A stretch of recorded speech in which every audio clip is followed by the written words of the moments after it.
I'd like to show you another arrangement of petals for peony flowers. The center I show in the other video. So this has you starting out with the center, a blend, recipe in the PDF, and of course, plenty of background fill triangle for later.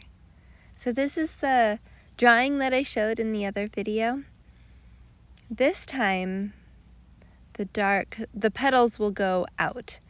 In the last video, I only showed you the petals coming up around the center, but this time I'm going to add the petals going down, so it's like this full-blown peony, and I really liked how that looked, so I wanted to show you another one. This one isn't as painterly. I cut off that dark for the center, and after that things are a little more regular.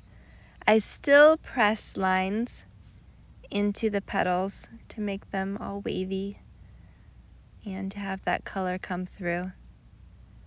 So remember, this is the only one. I completely discarded that darkest part at the bottom. Since this is one of the front petals, I want it to pop in the light.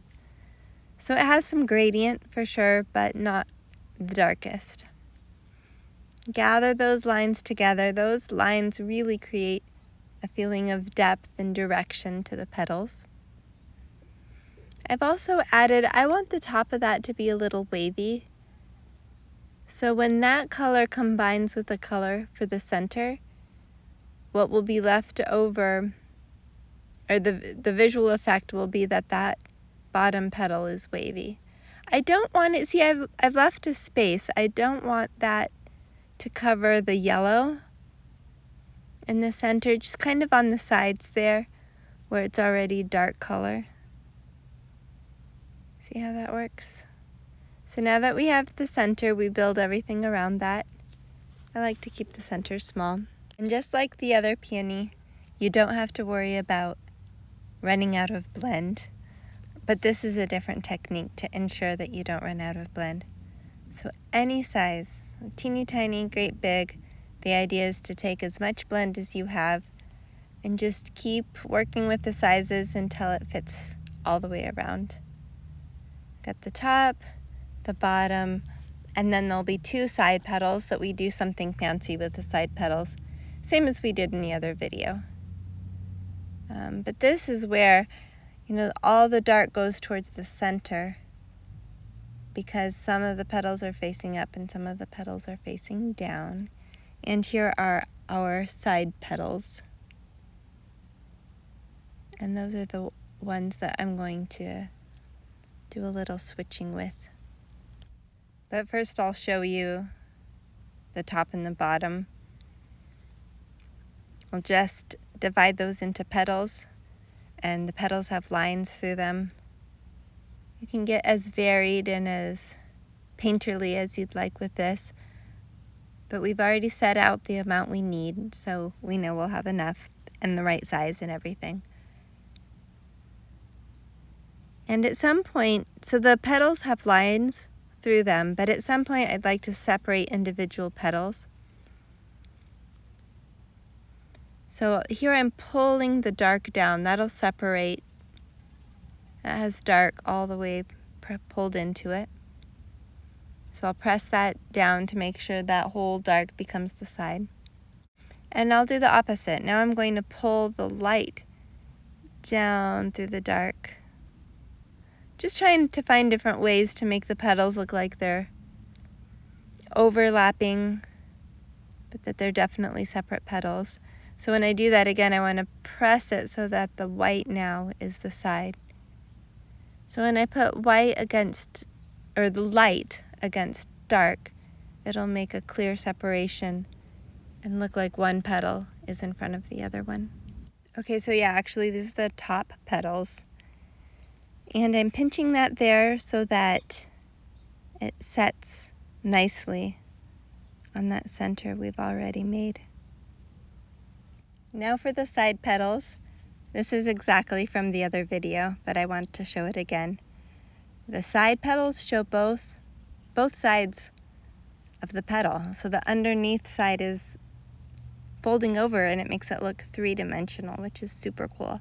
So we're going to add the dark part of the blend in the center and the light part of the blend underneath, which is strange. You'd think the underneath would be dark, but the way I want it to show up at the front of the flower, it's going to be light. So anyway, just follow the directions. Dark blend it in the center. The half of the blend is in the top and half of the blend is on the bottom. So the way I'm going to do that is totally change the shape of this little block, stretch it out, cut it in half, so it's still blend. The dark is still facing the center of, there's just a lighter half and a darker half. Did you see how I did that? You can rewind and watch that part again if you need to. But now we have it. The angle, I'm going to do the lines again. But the angle is interesting because those are coming out from the middle. And so I'm not putting lines in them straight down. They're kind of coming in at a diagonal. I'm not sure how important that is. Just make sure the dark, both the top and the bottom, the dark part will face the center. Make it, pinch it nice and tight so that it fits right in there. Let's see how it looks. Okay, yeah, I love that. And we'll do the exact same thing on the other side.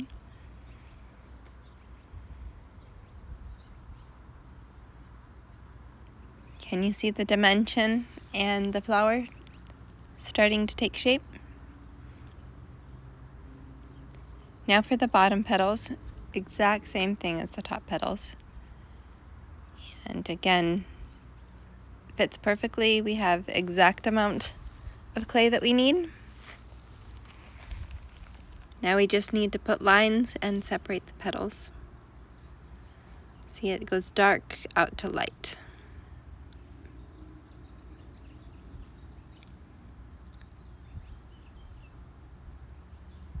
And so it's the same as the bottom, but I'm going to try to separate those. I've already separated them by pulling the color through. Just going to separate them a little bit. And there's one more section from that original block of blend. See how much I pinched it? I really want that to fit in there nicely. Notice where the lights and darks are and where the lines are. Fit that in there and you have your flower.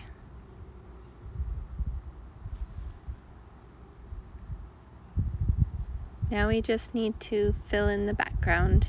Oh, that's the only part that's left, is that little dark part. But yeah, just pay attention to how all the petals are, where the lights and darks are. This might be easier than the other one. I very much expect you will have success with this one. Now for the fill triangle in the background.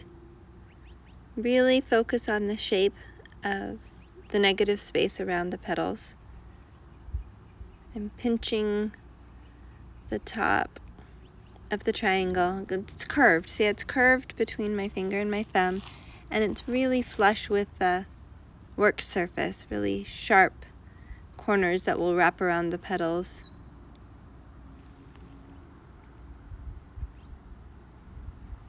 See, this part is really pinched. I pinched those out, spread them out so they can spread over parts of the petals. So this is how I form it, and then fit it into the various spaces. You may need to vary the size a little simply by stretching it out. And then also the petals where there's in between the petals, but then the petals themselves can have a little extra to look like they're wavy also. So really pay attention to how you fill in that background. Make sure the flower is what you want it to look like. So here it is reduced with messy ends. Let's check in the middle. And that is beautiful. Look how three-dimensional it looks.